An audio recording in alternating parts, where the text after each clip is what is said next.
तो आज की इस वीडियो में मैं आपके साथ शेयर करने जा रही हूँ 3 easy amazing trendy planter DIYs। Hello everyone, welcome back to my channel.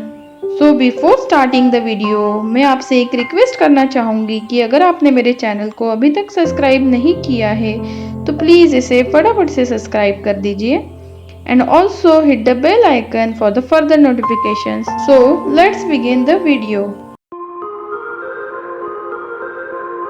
तो हमारा फर्स्ट DIY है ये एक जूट प्लांटर बैग, जिसे मैंने बनाया है ये जूट फैब्रिक से। इसे आप बरलैप क्लॉथ भी कह सकते हैं। ये बहुत ही इजीली ऑनलाइन में मिल जाता है या फिर कोई भी लोकल शॉप में बहुत ही इजीली मिल जाता है। तो यहाँ पर मैंने मधुबनी आर्ट बनाया है, आप चाहे तो कोई भी आर्ट बना सकते हैं।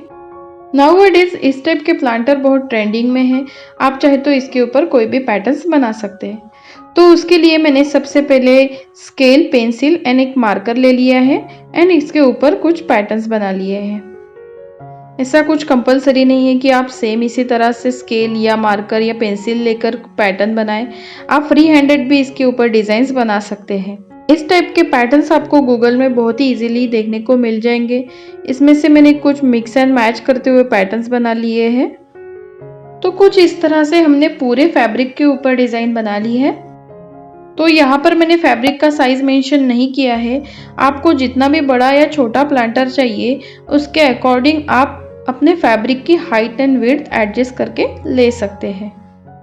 तो पेंटिंग के लिए मैं यहाँ पर एक्रेलिक कलर्स यूज़ कर रही हूँ, अगर आपके पास फैब्रिक कलर है तो आप वो भी यूज़ कर सकते हैं।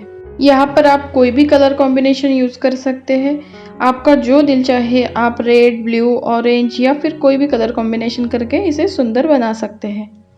तो यहाँ पर मैंने कुछ अपने अकॉर्डिंग कलर कर लिया है। सबसे पहले मैंने यहाँ पे red and orange colour use किया है, देन उसके बाद मैंने नीचे ग्रीन एंड ब्लू का कॉम्बिनेशन किया है।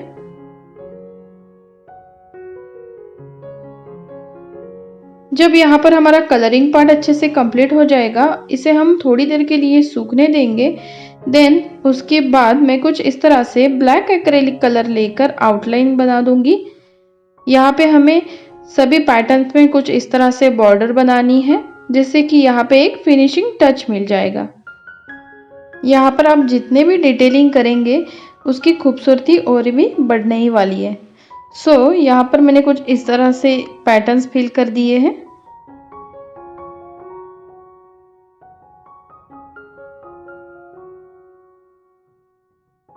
यहाँ पर हमारा आउटलाइनिंग पार्ट कंप्लीट हो जाने के बाद हम इसे स्टिच करेंगे। यहाँ पर इसे मैं हाथ से ही स्टिच करने वाली हूँ। अगर आपके पास मशीन है तो आप इसे मशीन की हेल्प से भी बहुत ही इजीली स्टिच कर सकते हैं। तो यहाँ पर हम दोनों एंड्स को मिलाकर कुछ इस तरह से हम यहाँ पे स्टिचिंग करेंगे।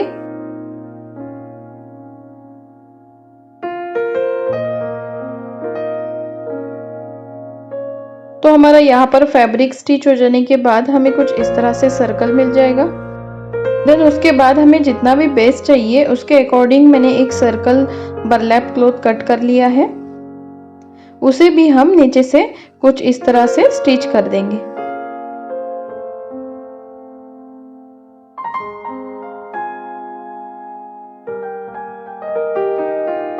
तो यहाँ पर बॉटम पार्ट अटैच हो जाने के बाद मैंने यहाँ पे कुछ इस तरह से एक्स्ट्रा फैब्रिक लेकर इसके ऊपर एक बॉर्डर बना ली है, उसे भी मैंने हाथ से स्टिच कर लिया है, जिससे कि यहाँ पे जो भी एक्स्ट्रा थ्रेड है वो नहीं निकलेंगे। तो सभी कंप्लीट हो जाने के बाद इसे हमें फ्लिप कर लेना है और बनके रेडी है हमारा फर्स्ट प्लांटर। तो इस तरह के प्लांटर्स को आप स्टोरेज बैग की तरह भी यूज कर सकते हैं, बस आपको अंदर की तरफ एक एक्स्ट्रा फैब्रिक अटैच कर देना है। तो अब बढ़ते हैं हमारी सेकंड प्लांटर की तरफ। तो यहाँ पर हमने सबसे पहले ले लिया है ये एक मैक्रेमे थ्रेड। मेरे पास ये थ्रेड कुछ ऑफ वाइट कलर में था तो मैंने इसे ही यूज कर लिया है। तो सबसे पहले हमें 1.5 मीटर की कुछ इस तरह से 4 स्ट्रिंग कट कर लेनी है। उसके बाद यहाँ पर मैंने ले ली है ये बैंगल, ये वुडन बैंगल है, इसकी जगह पे आप कोई भी रिंग यूज कर सकते हैं। तो सबसे पहले हमें 4 स्ट्रिंग को कुछ इस तरह से बैंगल में से पास करके इक्वली डिस्ट्रीब्यूट कर लेना है। अब यहाँ पर मैंने मास्किंग टेप की हेल्प से कुछ इस तरह से बैंगल को सिक्योर कर लिया है, जिससे कि हमारी बैंगल बिल्कुल भी मूव नहीं होगी। देन अगेन यहाँ पे मैंने 1.5 मीटर की और एक स्ट्रिंग ले ली है एंड ऊपर की ओर हम सिंपल यहाँ पर नॉट बांध लेंगे। उसके बाद हम यहाँ पर बनाने वाले हैं स्क्वायर नॉट। तो यहाँ पर कोई भी नॉट बनाना इजी होता है, बस सिंपल आपको एक पैटर्न को फॉलो करते जाना होता है। तो यहाँ पर आपको सिंपली देखना है कि मैंने यहाँ पे किस तरह से नॉट बनाई है।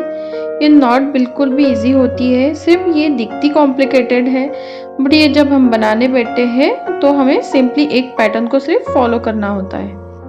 सो सिंपली यहाँ पे आपको ध्यान देना है और बहुत ही इजी आपकी नॉट बन जाएगी। तो यहाँ पर हमारी बीच में 8 स्ट्रिंग एज इट इज रहेगी। हमें यहाँ पे सिंपली लेफ्ट एंड राइट वाली स्ट्रिंग को मूव करना है एंड पैटर्न्स बनाते जाना है। तो यहाँ पर हमारी जब राइट वाली स्ट्रिंग ऊपर होगी तो हम लेफ्ट वाली स्ट्रिंग को नीचे से पास करते हुए नॉट बनाएंगे एंड जब हमारी लेफ्ट वाली स्ट्रिंग ऊपर होगी तब हम राइट वाली स्ट्रिंग को नीचे से पास करते हुए ऊपर की ओर नॉट बनाएंगे। तो अब यहाँ पे हमें जितने भी स्क्वायर नॉट्स बनानी है उसे हम बना लेंगे। देन उसके बाद मैंने यहाँ पे यूज़ किए हैं कुछ वुडन बीड्स। अब यहाँ पर हमारी नीचे जो 8 स्ट्रिंग बची हुई है उसे हम 4 सेक्शन में डिवाइड कर लेंगे एंड 2 स्ट्रिंग लेकर कुछ इस तरह से बीड्स इंसर्ट कर देंगे। उसके बाद हमारी 8 स्ट्रिंग का जो बॉटम वाला पोर्शन है उसके ऊपर हम नीचे कुछ इस तरह से नॉट बांध लेंगे। यहाँ पर हमें नॉट को अच्छे से सिक्योर कर लेना है, क्योंकि फर्दर जब हम इसके ऊपर कोई भी बास्केट रखेंगे तो वो गिरे ना। अब हमारी ऊपर की साइड जो 2 स्ट्रिंग बची हुई है उसके ऊपर हम कुछ इस तरह से फ्रिंजेस बनाने वाले हैं। तो यहाँ पर मैंने मैक्रामे थ्रेड के बहुत सारे स्ट्रिंग छोटे छोटे इस तरह से कट कर लिए हैं। तो यहाँ पर हम बीच वाली स्ट्रिंग में कुछ इस तरह से दोनों स्ट्रिंग को लॉक करते जाएंगे। जो हम यहाँ पे बना रहे हैं इसे भी हम स्क्वायर नॉट ही कहते हैं। उसके बाद आपको जितने भी बड़े फ्रिंजेस बनाने हैं उसके अकॉर्डिंग आपको उतने थ्रेड्स कट कर लेने हैं एंड बस सेम पैटर्न को फॉलो करते हुए फ्रिंजेस बना लेनी है। तो यहाँ पर हमें हमारी डिज़ायर्ड लेंथ मिलने के बाद हम कुछ इस तरह से एक स्ट्रिंग लेकर इसे ओपन कर लेंगे और सभी स्ट्रिंग को हमें सेम इसी तरह से ओपन कर लेना है। सभी स्ट्रिंग ओपन हो जाने के बाद मैंने कुछ इस तरह से इसके ऊपर कोम कर लिया है। देन उसके बाद हम इसके ऊपर आयरन कर लेंगे। अब फाइनली हम इसके अंदर कुछ इस तरह से बास्केट इंसर्ट कर देंगे एंड बन के रेडी है हमारा सेकंड प्लांटर।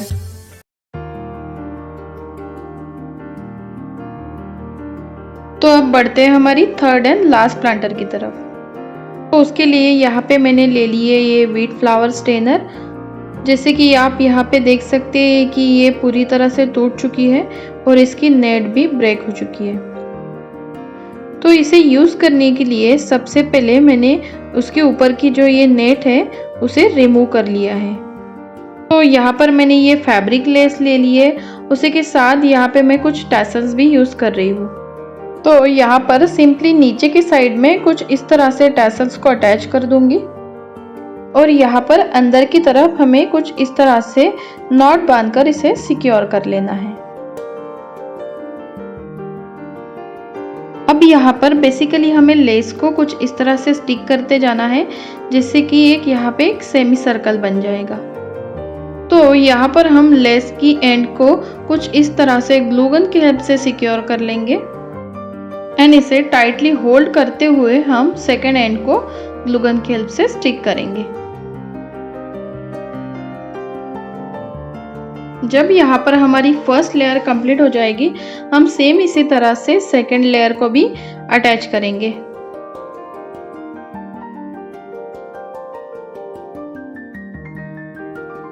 तो यहाँ पर बस हमें एक बात का ध्यान रखना है कि जो हमारी लेस है वो बिल्कुल भी लूज ना हो बस सेम पैटर्न को फॉलो करते हुए हमें जितनी भी लेयर्स हमें यहाँ पर ऐड करनी है उसे अटैच कर देना है।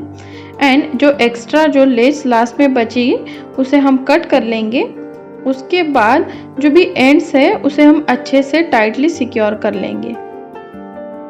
अब यहाँ पर जो बैक साइड है उसके ऊपर मैंने एक्स्ट्रा फैब्रिक सेम इसी तरह से अटैच कर दिया है। आप चाहे तो सेम लेस को भी कंटिन्यू कर सकते हैं। अब यहाँ पर हम रिंग की एंड के ऊपर भी सेम लेस को स्टिक करते जाएंगे। अब यहाँ पर हमें पूरी रिंग को सेम इसी तरह से स्टिक कर देना है। आप चाहे तो यहाँ पे डिफरेंट लेसेस का भी यूज़ कर सकते हैं, बट मैंने यहाँ पे इसे बहुत ही सिंपल रखा है। मैंने एक लेस में सभी कंप्लीट कर लिया है।